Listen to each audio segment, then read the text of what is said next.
Hello everybody, I've got a bit of an interesting one here which I think leads into some of the stuff I've been seeing lately. There's been of a meltdown going on online at the moment between various forms of intelligentsia, and is revolving around this video from Triggernometry. I don't mind trigonometry myself, by the way.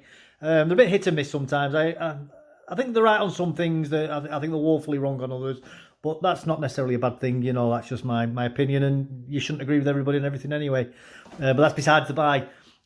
Now, there is much longer clips online. I'll try and find the full video on YouTube, and I'll link it below for you so you can watch the full interview.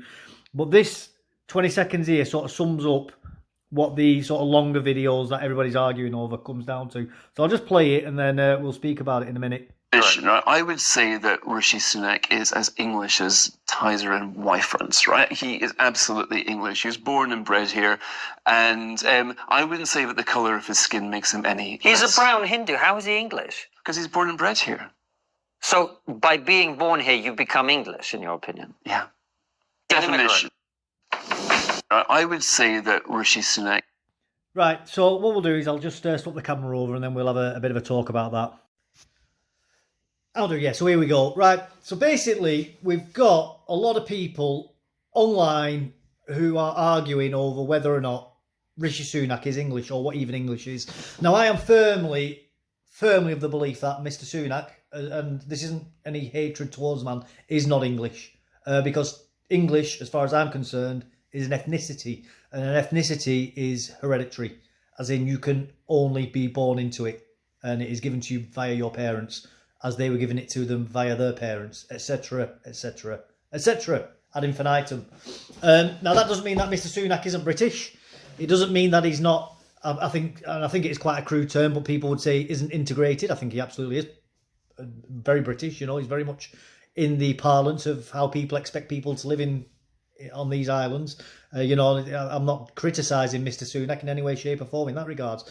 But the fact of the matter is he is not English. He is Indian. He's British Indian, but he's still Indian, in the same way that I'm British English. You know, that is just a fact of reality. You see, England gets its name from the people, not the other way around. A lot of places, the people get the name from the country. But in England gets its name from the actual people who inhabit it, that being the English. And English comes from Angles, the Angles and the Anglo-Saxons. That is the root of English. England is land of the Anglos, or land of the Anglo-Saxons. That is where the term comes from. So to be English means to be descended from Anglo-Saxon stock, which Mr. Sunak clearly is not. And again, that isn't to disparage him or to speak down about him or to be bad about him, but it's just a fact of reality. Now, what is more interesting about this, though, is this is firstly showing a huge shift in the Overton window, because up until quite recently, this sort of conversation would have been absolutely verboten. You would have been persona non grata for speaking about this kind of thing. So the fact that this is now being publicly debated, I think, is absolutely fantastic, and it shows that the citizens of nowhere are really losing ground here and are really on the back foot. And I'd probably even say they're almost in full rout at this point, linguistically speaking anyway, with their ideas. But also, this is showing the sort of fear that we're seeing from, and it's coming from the state as well, which I've spoken about, that the state itself and sort of the institutions are terrified of an English awakening, and we are seeing, I believe, a sort of psychological reawakening of the English themselves. Now, whether that's a good thing or a bad thing, I don't know. I mean, my heart tells me it's a good thing, obviously, being English. I think English people should be very aware that they are English and should be very open and proud about it. But as I've said before in previous videos, what the state is terrified of is a sort of situation like we saw in Northern Ireland, where you had a very, very small group of Irish nationals, Catholics, causing serious chaos and serious destruction. And, you know, the population of Northern Ireland is something like 1.5 million people.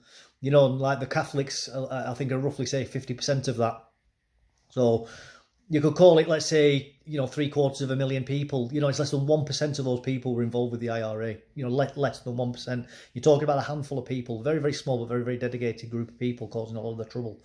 And the states are obviously going to be terrified of English identitarianism rising. But I think, as I've said before, we are heading towards, I do believe, and I don't want this, by the way, I'm very clear on that. This isn't me wishfully thinking, this is just me being logical and thinking about this, how things are, not how things ought to be. From an engineer's point of view, because I've got an engineering background. So it's not, this isn't what I want, it's just this is what I see. And I do think that we are heading towards civil war territory. And I do believe that this is a part of that civil war territory that's happening, which is, and I think it's been accelerated by the Southport massacre as well, and other such terrorist attacks and the reigniting of the Pakistani rape gang scandal and cover up as well. I think English people are starting to, like I say, have an awakening, because I think they're just sick of being the whipping boy of people and having their identity just absolutely trampled all over. But another thing, and for real long-term viewers, you'll know this as well, a big part of the way the USSR operated, the Soviet Union, was the destruction of national identities and the destructions of people linked to the land. So again, this whole trying to say Rishi Sunak can be English, I'm not saying everybody who's saying that is aware that they're doing this, but I do believe that the sort of underarching sort of plan of why that happens and why it's encouraged from certain sections of the political spectrum is to try and destroy the identity of the English, to make them easier to control and easier to subvert, and because if people aren't connected to their land, to their history, to their culture, values and traditions, they're sort of like a ship without a rudder. They're just adrift and at the mercy of the waves, so to speak.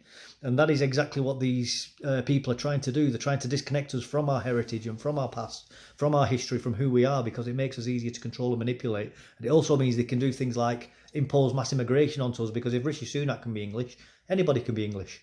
It's just a word on a piece of paper, and that means you can import bazillion people into the United Kingdom because every single one of them can be English, which is patently not true as far as I'm concerned.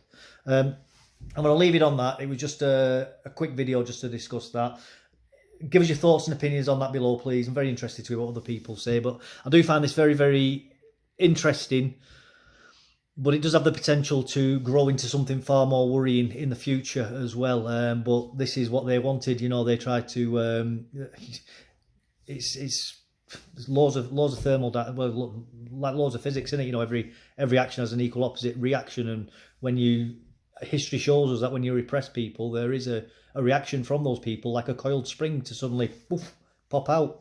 And that's what they've been doing. They've been playing with fire by trying to mess with national identity and trying to oppress people. And I think they're going to find themselves getting burnt fingers very soon. Anyway, as I say, please put a comment below, like, subscribe, all that good stuff. Take care, thank you, and goodbye.